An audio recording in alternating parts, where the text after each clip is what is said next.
사람마다 여행하는 스타일이 다릅니다.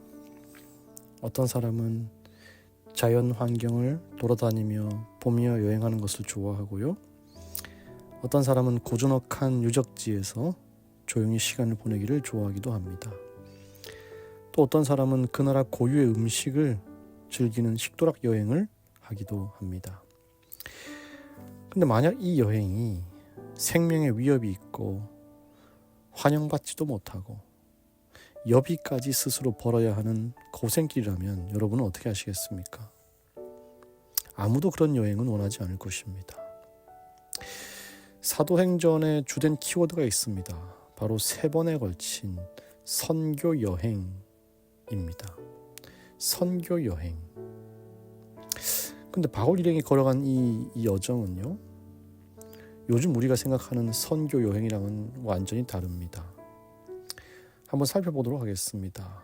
1차 선교 여행이 시작되고 있는데요. 1절에 보시면 두 사도가 이고니온이라고 하는 도시에 들어가서 가르칩니다. 그런데 복음을 받아들인 사람들의 반응이 엇갈려 버리죠. 2절에 보니까 그러나 순종하지 아니하는 유대인들이 이방인들의 마음을 선동하여 형제들에게 악감을 품게 하거늘. 말씀을 듣고 허다한 무리가 믿기도 했지만 한편으로는 오히려 악감정이 생산되고 있었어요. 급기야는 파가 갈라져서요, 이 반대파들이 바울을 돌로 쳐 죽이려고 합니다. 바울이 그것을 미리 알고 가까스로 몸을 피해서 도망치게 됩니다. 여러분, 여행 중에 이런 일을 한번 겪으면 그곳에 다시 가고 싶을까요? 몇 년 전에 네팔이라고 하는 나라에 다녀온 적이 있습니다. 아름다운 히말라야를 트레킹하는 그런 코스를 경험하신 분들은 모두들 네팔이 좋았다고 말씀하시지만 저는 좀 다릅니다.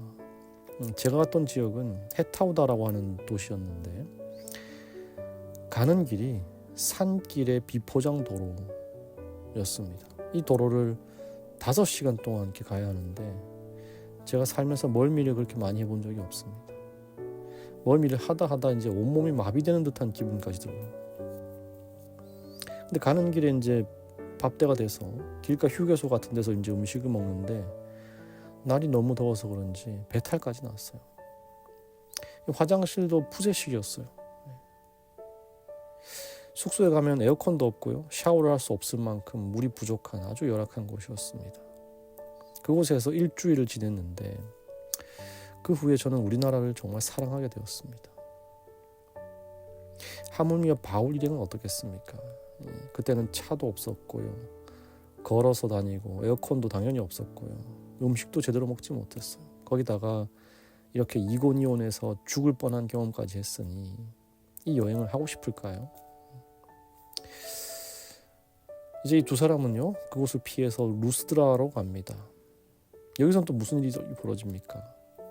네, 발을 쓰지 못하는 사람을 만나게 되는데요. 그곳에서 바울이 하늘의 능력을 힘입어서 그를 고쳐냅니다. 놀라운 기적이 일어났어요. 그런데 이후에 무슨 일이 일어나냐면 갑자기 그곳 사람들이 바울과 바나바를 제우스와 헤르메스로 떠받들면서 신의 제사를 드리려고 하는 것입니다. 그런 사람들을 겨우겨우 뜯어말려서 잠잠하게 만들었지만 아니나 다를까 여기서도 이간질하는 유대인들이 나타나가지고 사람들을 충동하죠. 그래서 민심이 돌아서 버립니다. 화가 난 군중들이 오히려 돌을 들어서 바울을 죽이려고 합니다. 여러분, 이 루스드라에 또 가고 싶을까요? 이런 여행은 하고 싶지 않습니다. 바울 일행은요, 다시 떠나서 더베로 갑니다. 다행히 그곳에서는요, 열심히 선교 활동을 하게 되면서 많은 사람들이 믿게 됩니다. 21절에 보니까요, 인상 깊은 사실이 기록되어 있습니다. 21절 읽어드리겠습니다. 복음을 그 성에서 전하여 많은 사람을 제자로 삼고 루스드라와 이고니온과 안디옥으로 돌아가서 제자들의 마음을 굳게 하여 이 믿음에 머물러 있으라 권하고. 지금 바울이 여행을 마치고 안디옥으로 돌아가는 이 과정에서 가는 길에 어디를 들르는 거예요? 방금 죽을 뻔한 루스드라와 이고니온으로 들렀다가 가는 것입니다.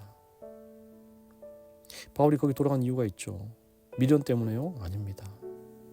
그곳에 남아있는 성도들과 제자들 때문에 그럴 것 같습니다. 여러분, 이런 여행을 보면서 우리가 참 여행의 의미를 좀 생각해 볼 필요가 있다고 생각합니다. 여행의 의미는 뭘까요? 여행의 의미는 어디를 가느냐보다 사실은 누구와 함께 가느냐가 더 중요합니다. 바울의 여행에는요, 하나님이 함께 하셨고 또한 그 믿음의 동력자들이 함께 있었습니다. 아무리 아름다운 곳에서 편안하고 안락한 숙소에서 여유롭게 지낸다고 하더라도 같이 간 사람이 나와 맞지 않는 사람, 그래서 그 사람과 여행 내내 싸우면은 그 여행이 정말 좋은 여행일까요? 어디를 가더라도 나를 편안하게 해주고 기분 좋게 해주고 쳐다보기만 해도 웃음이 나는 그런 사람이라면 정말 또 가고 싶은 여행 아니겠습니까? 14장 27절입니다. 그들이 이르러 교회를 모아 하나님이 함께 행하신 모든 일과 이방인들에게 믿음의 문을 여신 것을 보고하고 제자들과 함께 오래 있으니라. 바울이 바나바와 함께 간 첫 번째 선교 여행은 비록 쉽지 않은 여행이었지만 그 길은 하나님이 함께하는 길이었습니다. 하나님이 함께 행하신 모든 일을 보는 여행이었습니다. 사실 말이 좋아 선교 여행이지 엄밀히 말하면 이 바울 일행은 여행을 한 것은 아니었습니다. 이건 사서 고생이지 여행이 아닙니다. 그러나 그럼에도 불구하고 많은 신학자들이 이 여행을 바울의 1차 선교 여행이라고 명명하는 이유는 바로 그 길에 다름 아닌 하나님이 함께 하셨기 때문에 그분의 놀라운 섭리와 능력의 임재를 경험하는, 그리고 죽을 뻔한 상황 속에서도 놀라운 보호하심으로 위험을 벗어나는, 결코 하나님 믿지 않는 사람들이 경험해보지 못하는 특별한 경험들로 가득 찼기 때문에, 그래서 그 길은 생고생의 길이 아닌 여행이라고 부를 수 있다는 것입니다. 사도행전 169페이지입니다. 읽어드리겠습니다. 그들의 길은 고생스러웠고 그들은 고난과 궁핍을 당하였으며 또한 도처에서 위험에 둘리워 있었다.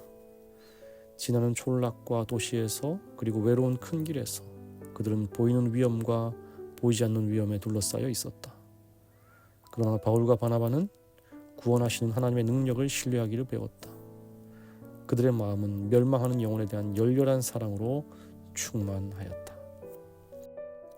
사랑하는 우리 영원교회 성도 여러분, 바울은 하나님의 능력을 실제적으로 체험할 수 있는 가장 최전선의 길을 걸었던 사람이었습니다.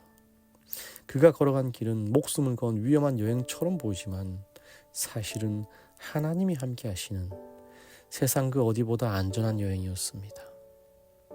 오늘 이 하루를 하나님과 함께하는 여행이 되도록, 그래서 어디를 가든지 기쁜 하루가 되도록 기도하시는 여러분이 되기를 간절히 바랍니다. 기도하겠습니다.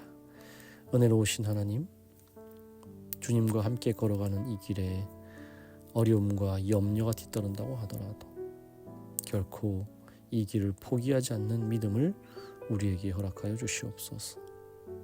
바울과 바나바가 걸어갔고 수많은 믿음의 선조가 걸어간 그 길은 능력이신 하나님과 함께 걷는 길이었기에 결코 힘들지 않고 복된 즐거운 여행길이었음을 기억하고 언제 어디서나 주님과 동행하는 주님의 백성들 되게 하여 주시옵소서.